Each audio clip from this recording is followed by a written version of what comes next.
Falei desde ontem, estou aqui com o meu convidado mais do que especial, Renan Santos, tá? Ele já esteve conversando com o Osmar Doleto ali na Rádio Mirante FM, foi um bate-papo bastante agradável e agora o bate-papo é conosco. Renan, eu quero lhe dizer que nesse momento nós estamos sendo assistidos aqui por uma região que abrange 12 cidades, Lago da Pedra, São Mateus, Alto Alegre, Bom Lugar, Lago Verde, Lago Açul, São Luís Gonzaga e parte ali de Trindade do Vale. Nesse momento acompanham aqui diretamente a programação da TV Cidade. E também as pessoas podem acompanhar através do YouTube e as demais redes sociais, que o Balanço Geral é ao vivo. Quando eu faço para assistir TV Cidade Bacabal, Balanço Geral. E você já vai acompanhar diretamente a nossa programação. Primeiramente, Renan, bom dia. É um prazer recebê-lo aqui no nosso estúdio da TV Cidade para o Balanço Geral. E o público, com certeza, essa hora aí, já estamos mais uma vez sendo líder de audiência. Maravilhoso, uma honra estar aqui com você. Já veio uma conversa maravilhosa. Anterior vai ser um grande bate-papo e pode perguntar o que quiser. Estou aqui para ser bem querido pelo bom trabalho que você faz. Pois é, e a gente também fica feliz, não é? Já paparicamos aqui, já teve foto, já teve muita coisa, porque não é todo dia que a gente recebe uma celebridade. Eu digo celebridade porque Bacabal é uma cidade de um povo trabalhador, Bacabal é uma cidade de destaque no Maranhão e, quiçá, também no Brasil. Mas é a primeira vez que um pré-candidato a presidente da República nos dá o prazer de dizer: ei, eu estou aqui. E a gente se sente muito feliz. E antes da gente entrar aqui no nosso bate-papo propriamente dito, eu queria que você falasse aí pra nós aí, como é que você sentiu assim a expectativa e a receptividade do povo bacabalense? Foi muito legal. Eu encontrei gente que nos acompanha no hotel, foi uma molecada de bicicleta encontrar a gente lá, as próprias recepcionistas do hotel que a gente estava já nos conheciam. E eu tenho certeza, a gente vai almoçar, no restaurante vai encontrar mais pessoas, porque não só em Bacabal, mas no Maranhão como todo, a nossa mensagem está ressoando, porque a gente está tratando dos problemas de Maranhão de uma maneira que eu chamo de não condescendente. O que é maneira condescendente? Em geral, o político vem aqui e fica passando a mão na cabeça de todo mundo. Eu vou cuidar de você, vou dar dinheiro, vou te dar isso, vou dar aquilo, e não fala, dos erros que às vezes a própria população comete, e dois, dos problemas reais, e três, de como esses problemas são difíceis de resolver. E eu quero fazer isso, eu quero resolver o problema daqui, porque fora do Maranhão, em outros estados, eu estive no Paraná, Santa Catarina, as pessoas falam, o meu dinheiro aqui da Santa Catarina vai pro Maranhão, e é mal administrado, e as pessoas não olham como é que é o Maranhão. E eu entendo que as pessoas têm uma raiva de pagar impostos e impostos serem mal gastos em outro lugar. Mas do outro lado, como nós vamos fazer para desenvolver o Maranhão? E eu fui pro sul, eu fui pra região de Imperatriz, eu vi muita coisa pujante, falei, nossa, tem como estourar. Vindo aqui pro meio, você vê que já não é tanto agro. Aqui é uma cidade mais comercial, que é um entroncamento comercial. Aqui perto tinha Santo Antônio dos Lopes, tem talvez o maior complexo de termoelétricas do Brasil, um complexo potente que gera arrecadação, mas não tá gerando vida melhor para as pessoas. Como gerar vida melhor para as pessoas? Qualidade de vida, dinheiro, renda, as pessoas não precisam depender de auxílio de bolsa nenhuma aqui no estado. Esse é o desafio. E eu tô crescendo porque eu tô falando desses assuntos sem querer fazer amigos. Eu tô só falando a verdade. Vou fazer inimigo, mas talvez algumas pessoas concordem. Porque tem muitas vezes que o assunto, quando ele é aberto o leque para a pessoa ter aquela consciência, talvez incomode. Você falou uma coisa muito importante que eu sempre admiro quando o político pensa dessa maneira e quando o político realmente coloca em prática. Você não quer, caso seja eleito presidente da República, você não quer fazer o que você quer, mas você vai fazer o que o povo quer. Exato. Porque de repente você chega em uma cidade e aí eu vim aqui implantar isso. Mas como é que você vai implantar isso se você não ouvir o povo daquele estado? Mas aí eu vou também fazer uma provocação. Às vezes o povo quer o errado. Uma das coisas que as pessoas fazem é o que é bom pro povo. O povo em geral sabe que reconhecer o que é bom pra ele. Mas às vezes o povo não entende o que é necessário ser feito. Eu vou dar um exemplo. Eu tô falando muito em juntar municípios, fundir municípios. Uma das melhores maneiras que a gente tem pra resolver o problema do político ladrão, que administra o dinheiro da cidade e faz as pessoas ficarem pobres, é diminuir o número de prefeitos, juntar os municípios, transformar um município maior, tipo, junto 5, 6 municípios, faça um município de 50, 60, 70 mil habitantes, com um prefeito só, e estabelecer indicadores. E aí às vezes a população vai pedir, que os políticos sabem, eles são espertos. Me dê um show do Wesley Safadão, eu quero festa, eu quero um São João maior. Mas a cidade não tem dinheiro pra aquilo. E aí o prefeito pega uma emenda com um deputado malandro, o deputado desvia um pedaço da emenda, compra um votinho ali na eleição, e aí dá um show pra população, você fala, é legal, teve show. Mas não era pra ter o show, era pra ter saneamento básico. A pessoa fica com parasitismo, com doença na barriga, porque não teve água tratada, mas ela quer assistir um show depois. O que eu quero fazer? Qual é a regra que eu vou fazer? Muito simples. Se os números da educação melhorarem, se os números da saúde melhorarem, se os números do saneamento básico melhorarem, se os números da segurança melhoram, aí o prefeito pode receber emenda e pode fazer um show. Se ele não receber, ele não pode. Porque senão ele fica enganando as pessoas. E as pessoas de boa vontade caem na enganação. Então às vezes eu vou falar o que a pessoa também não quer ouvir. Porque também é um ato de coragem. A gente tem que fazer pelo povo. Mas às vezes o povo é enganado. Então eu preciso falar a verdade às vezes que o povo não quer ouvir. E tô falando. O que eu tô fazendo vou vir aqui, vou falar pra você e é isso. Exatamente. Você falou uma coisa aí que o povo muitas vezes é que quer o errado. Sim. O povo muitas vezes é que quer o errado. Aqui no Maranhão nós tivemos, nesse período de Carnaval, São João, muitas cidades que a gente vê que população pobre, o município arrecada menos do que uma super banda vai ganhar. A justiça determina, não vai ter show de fulano de tal devido ao pagamento estar atrasado, do funcionalismo e tudo mais. O povo entrou, foi nas ruas, resumindo, teve show. E aí? O povo tá errado. Então são duas medidas. Você vai encontrar grandes desafios para fazer a coisa correta. Exato. E dói fazer o certo. Porque dói porque às vezes as pessoas fazem o errado e querem fazer o errado. Eu preciso avisar as pessoas que estão nos assistindo, olha, se o seu município não tá te dando segurança, educação, não tá te dando uma rua bem feita, a estrada passando do seu município tá toda esburacada, o dinheiro tem que ir pra lá. E não pra fazer um show da MC Melody, do Wesley Safadão, do Natanzinho. O político tá fazendo aquele show porque ele quer comprar o seu voto e te enganar. E eu não quero isso. Eu quero que o dinheiro vá pra coisa certa e vou fiscalizar. É isso. Minha função como presidente tem que ser essa. Senão a gente nunca vai tirar as pessoas da pobreza. Não existe coisa melhor do que você ter dinheiro, você ser dono da tua casa, ter teu emprego, teu negócio. É coisa melhor. Você ficar independente. Hoje as pessoas ficam dependentes. É um emprego na prefeitura, que o prefeito manda no emprego da pessoa. Isso acontece em muitas cidades. Uma bolsa, um auxílio. Eu não quero que as pessoas vivam assim. As pessoas precisam ter a grana delas. A gente precisa ajudar isso a acontecer. Essa questão de programas sociais, onde o povo se acostuma a receber aquele valor para se manter, é muito complicado porque afeta principalmente na falta de mão de obra. As pessoas se acostumam porque tem aquele valor mensalmente, preferem o pão e a água e aí não vão trabalhar. Isso tem o lado bom, entre aspas, para a pessoa que está recebendo aquilo, mas o lado ruim porque repercute negativamente. Não, vou te dar um exemplo. Ótimo que você trouxe isso. Pensa assim, para um cara tá recebendo Bolsa Família e não querer trabalhar, imagina um cara de 25 anos, um cabra saudável. Tem alguém pagando isso, sabe quem tá pagando? Um cara, sei lá, aqui em Bacabal que é um entregador de moto, um cara que é CLT que tá pagando as contas dele. Tem alguém trabalhando para o outro não precisar trabalhar. Isso é muito injusto, porque o outro cara que tá trabalhando paga um imposto alto e hoje os impostos sobem, os produtos estão caros. Então a pessoa que tá trabalhando fica mais pobre, pro outro não precisa ficar lá trabalhando bonitão. Ah, e aí querem contratar às vezes CLT, o sujeito, não, eu vou perder meu Bolsa Família, me dá um bico, um dia eu faço 2, 3 dias de bico. Isso é injusto. Aí eu vou escolher lado. Olha só, vem aqui perder votos, tá? Que político faz isso? Olhando pra câmera. Se você é um homem de 25 anos e não quer trabalhar, quer só receber Bolsa Família, eu vou chegar lá no CRAS e vou botar um formulário de frente de trabalho. Você vai fazer trabalho de tapar buraco, trabalho do governo federal, vamos tapar buraco, vamos arrumar a infraestrutura da cidade e vou pagar você. Senão eu vou cortar o Bolsa Família. Ou rala, ou rola. É isso, temos que trabalhar. Temos que trabalhar e precisa de muito trabalho. Então, tem, assim, aqui é um lugar de gente trabalhadora. Eu falo isso quando eu rodo lá no sul. Cara, parem de falar as coisas que vocês não sabem às vezes do Nordeste. Lá tem gente trabalhadora que tá na informalidade, mas tá ralando. Tem muito agricultor. O problema é que surgiu aqui uma massa de pessoas malandras. E essa massa de pessoas malandras tá se apropriando primeiro do trabalhador do próprio Nordeste, no município dele, e depois do resto do Brasil. Eu vou resolver isso. Tá. Com relação ainda pra gente poder passar aqui, tem muitos assuntos, as pessoas mandando aqui perguntas aqui, com relação aos programas sociais que a gente falou agora há pouco. Rapidamente, me responda aí. Esse programa, na sua opinião, caso seja eleito, ele deve ser mantido, ele deve ser reformulado ou ele pode ser substituído? Qual dos? Vamos falar nos programas sociais de um nível geral. Tá, no nível geral, vou dar um exemplo. Tanto no BPC quanto no Bolsa Família tem muita fraude. Tem que passar no pente fino pra tirar fraude. Quem não tá precisando do benefício, vai perder o benefício. Porque tem gente que pega o BPC, pega um laudo falso de autismo, tá na moda agora, todo mundo, eu tenho autismo. Pega o laudo falso, aí pega um salário mínimo por mês, enquanto tem uma pessoa trabalhando pra pagar isso, tá errado. Eu vou passar pente fino nisso. 2, cidades em que grande parte da população tá no Bolsa Família, o governo federal tem que colocar junto com o município frente de trabalho. Estabelece frente de trabalho, aí a pessoa, vem trabalhar 4 vezes por semana, 3 vezes por semana, eu te pago um valor maior que do Bolsa Família, aí você trabalha por hora junto com o governo. Vamos recapear essas ruas? Vamos fazer um trabalho de instalação de poste elétrico? Chama, especialmente os homens. Porque às vezes a mulher é casada, tem uma criança, ela tem que cuidar da criança em casa. Mas e o homem de 25, 30 anos de idade que quer receber um Bolsa Família e às vezes faz um bico? Não, isso eu vou botar pra trabalhar. Então essa reformulação haverá. Então, tem jeito, você observou aqui que o programa, o projeto e as ideias do nosso convidado, Renan, caso seja eleito presidente da República, tem jeito dos programas sociais continuarem, mas desde que cada um dentro da sua normalidade. Sim. Renan, acompanhei aqui alguma coisa e você falou uma frase que chamou muita atenção e ao mesmo tempo também causou preocupação. Prendeu, matou. Prendeu, matou. Tá? Eu vou lhe contar rapidamente o que aconteceu aqui no nosso município. Eu tenho que falar da minha realidade porque é o que nós vivemos, né? Uma mulher, ninguém sabe se ela é doente mental ou se foi para se aparecer, chegou na delegacia aqui de Bacabal e fez uma denúncia contra um cidadão, que o cidadão estaria ameaçando ela, isso, aquilo, outro. Resumindo, o cidadão passou 7 dias preso. E nós, como imprensa, porque nós que trabalhamos aqui, a gente já sabe quem é malandro e quem não é, até rapidamente naquele. Sim. E eu, aqui da TV Record, os demais colegas, nós falamos que aquilo estava errado. Por que não fizeram uma investigação mais profunda para saber se o cara era culpado ou não era, tudo mais? Não, a vítima não quer ser reconhecida, que tem horror de ver o cara. Resumindo, o cara inocente, o cara ficou 7 dias preso, foi solto e depois a mulher veio simplesmente pedir desculpa. Prendeu, matou. E aí? O prendeu, matou surgiu como um grito. Eu tava fazendo um programa ao vivo e eu falei, havia sido assassinado lá em São Paulo um ciclista na frente de um parque. Foram lá, tiraram o celular da mão dele, deram 3 tiros no cara, mataram ele, caiu no meio do chão e eles foram embora com a moto, levaram o celular dele, mataram uma pessoa, uma banalidade. Eles eram faccionados. O que se faz com um faccionado?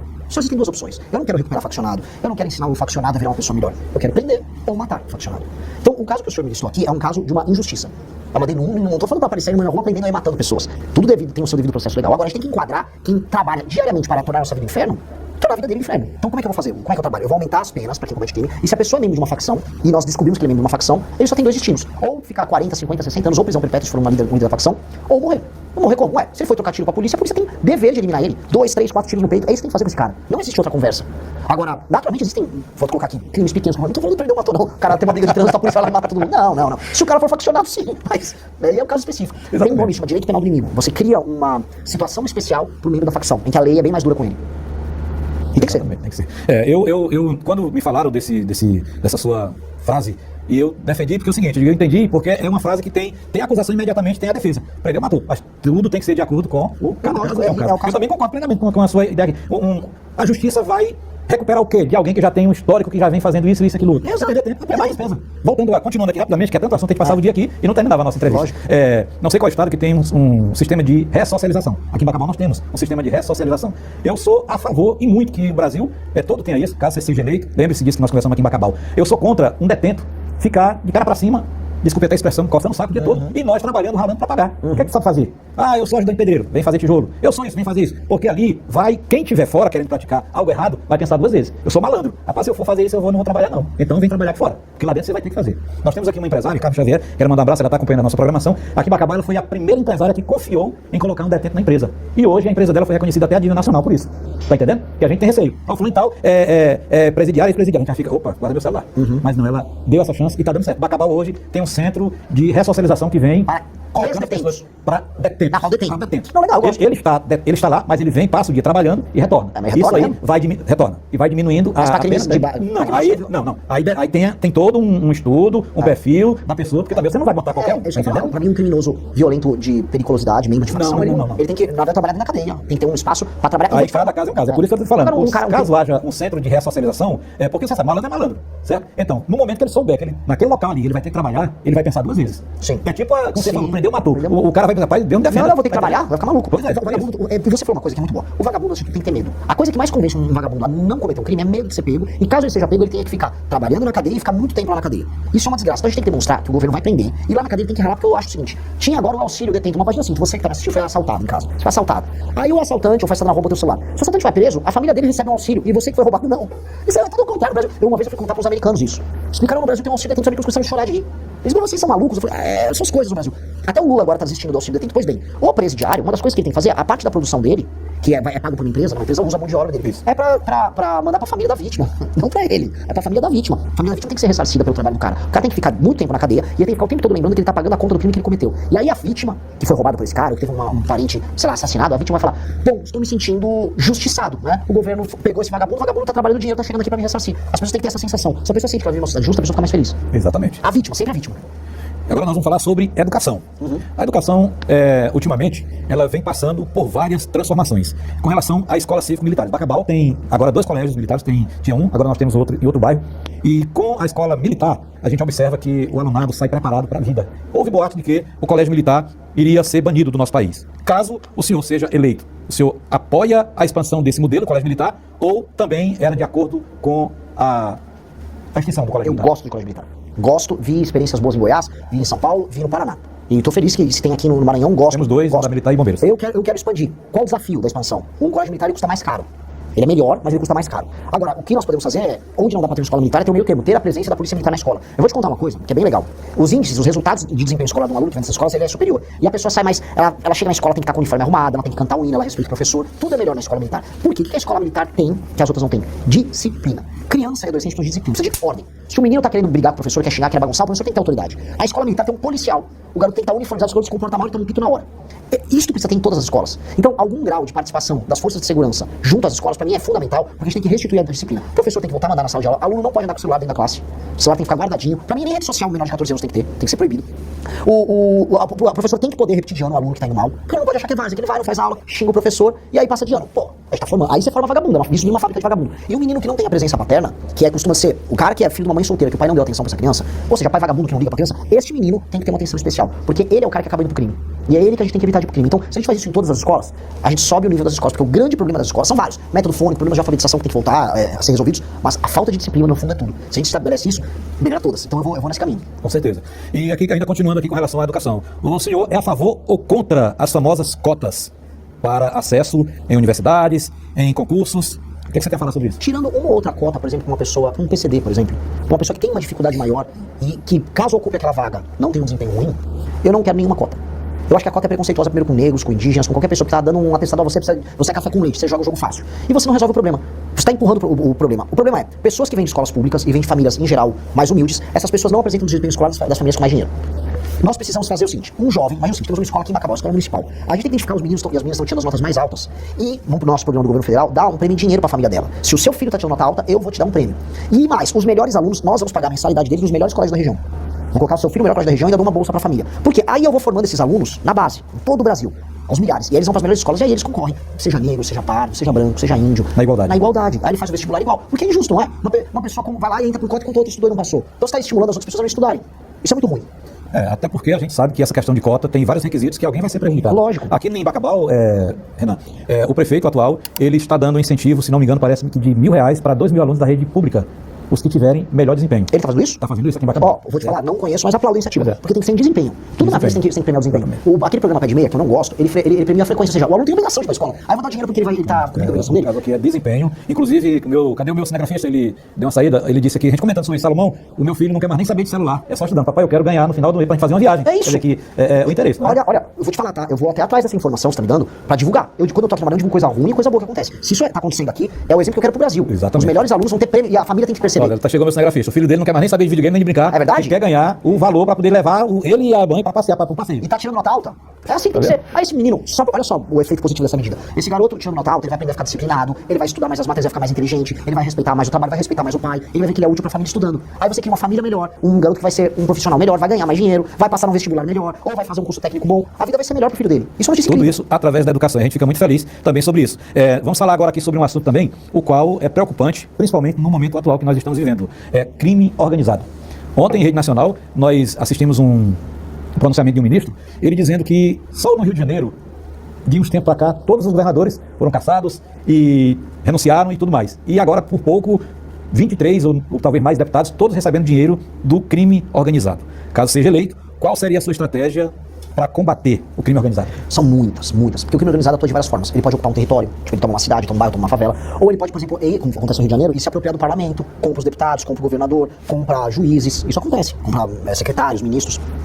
Em alguns casos, você vai ter que usar muita polícia para tirar o cara da favela, que é a ocupação territorial. Outros, eu tenho que usar o COAF, eu tenho que usar a Polícia Federal, eu tenho que ter escutas telefônicas, eu tenho que usar todo o aparato do Estado para prender, para desmontar isso. Então eu tenho que usar com alguns mais inteligência e com outros arma, poder de fogo puro e simples. E nos dois casos a gente tem que atuar porque tá tudo misturado. O dinheiro da ocupação territorial é lavado nas empresas, e aí ele tem benefícios através de políticos que são comprados. A gente tem que pegar todo mundo que tá na cadeia.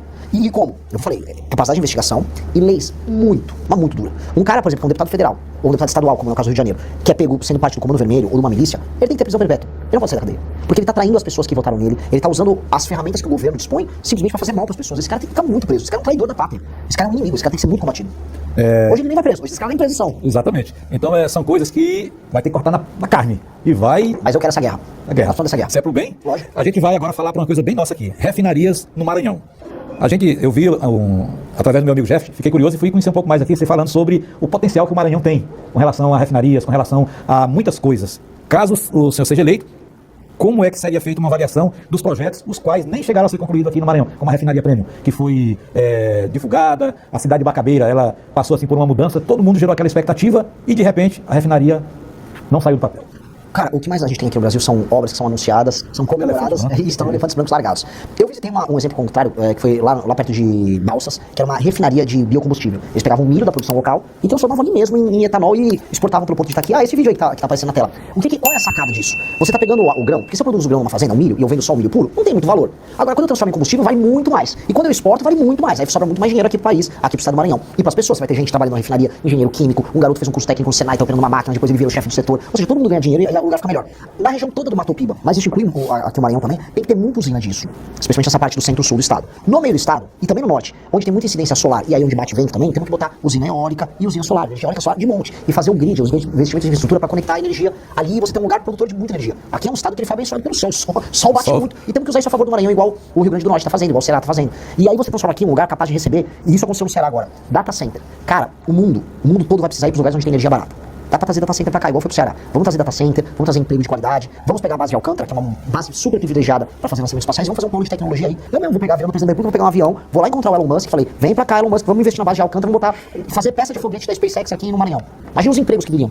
Seria maravilhoso, então a gente tem que ter essa missão. Você viu só, a gente só tem que falar aqui, ó, refinarias, aumenta a capacidade produtiva, energia barata, a gente já tá falando de coisas de primeiro mundo aqui no estado. Dá pra gente fazer o estado avançar? Basta querer, eu acredito que o Brasil tem jeito, basta querer. E refinaria tá bem perto aí dos combustíveis.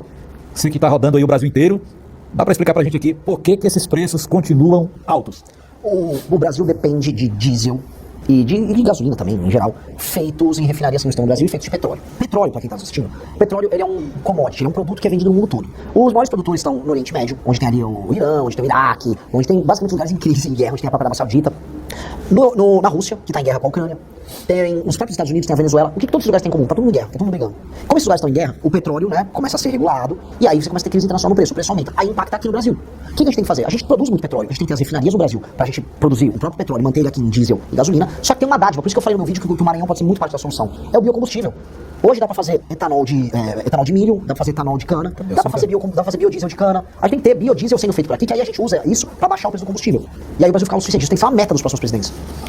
E que meta, não é? Porque o desafio muito grande, a gente observa aí que mesmo com a guerra, a gente aqui acompanhando apenas através do noticiário, mas nós somos atingidos quase que diariamente. Até o pequeno produtor, até o pequeno comerciante que ele quer aumentar alguma coisa, ele já é por causa da guerra. Nós não temos nada a ver com a guerra, mas ao mesmo tempo a gente está dentro da guerra indiretamente. E outra guerra que estamos tratando, Renan, é sobre a vulnerabilidade do INSS.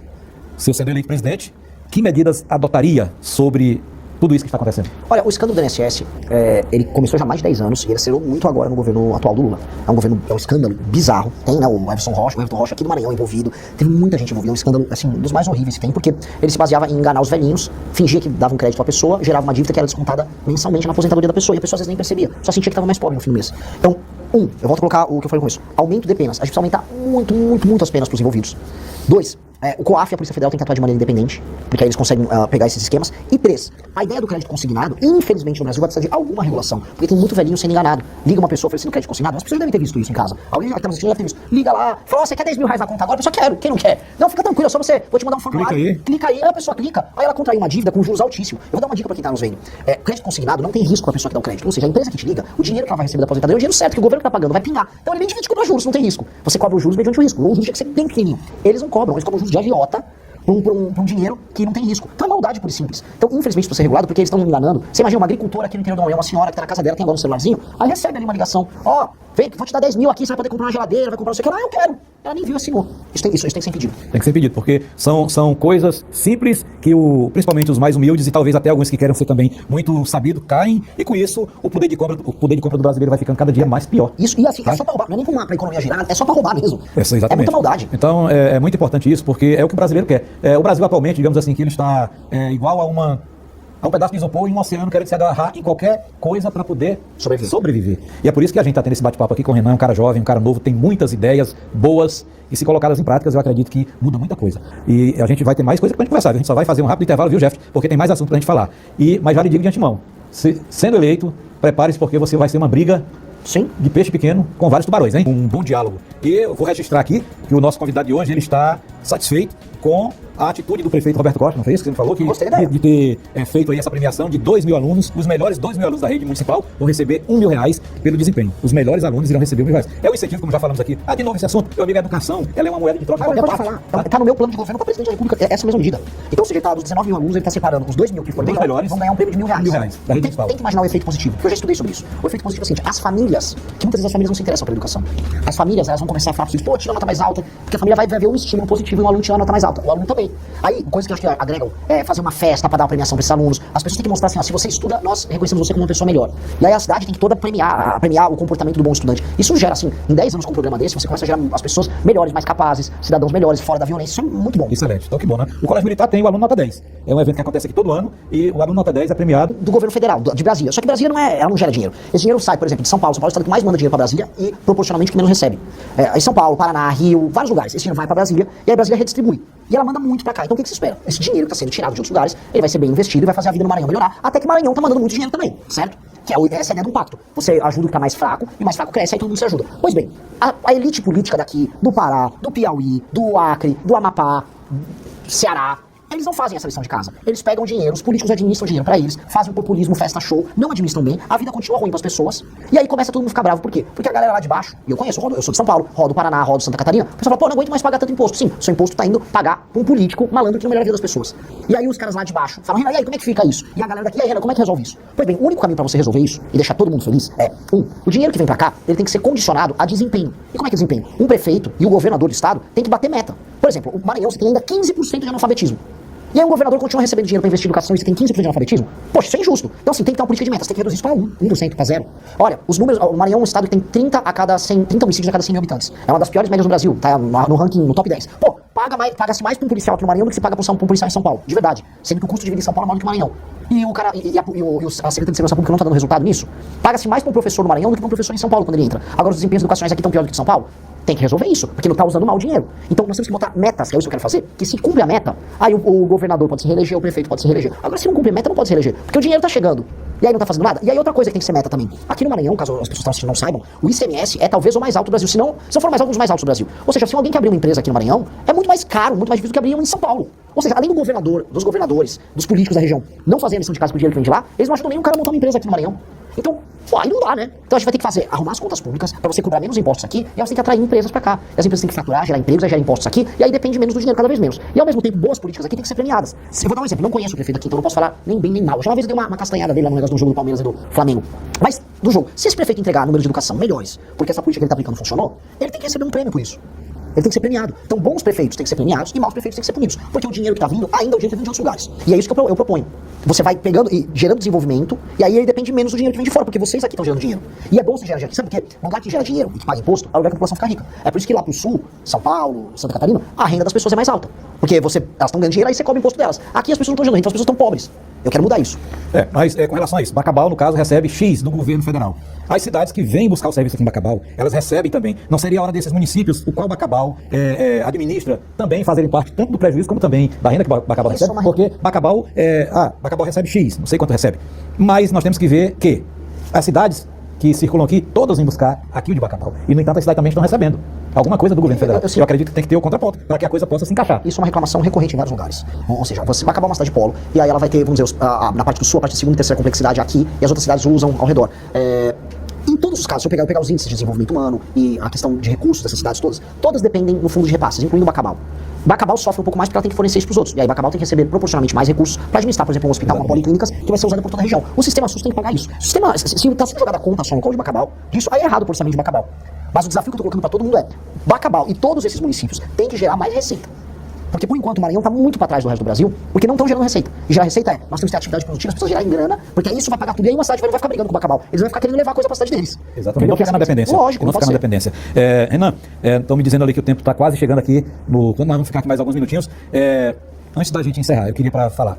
É muita coisa para fazer pelo Brasil, é muita coisa para mudar pelo Brasil. Você sendo eleito, 4 anos, dá para fazer tudo isso? O principal dá. O principal dá, destruir o crime organizado no Brasil, mudar as leis penais para que bandido fique preso pro resto da vida dele, que gente que te assalte, gente que rouba tua casa, sofra bastante.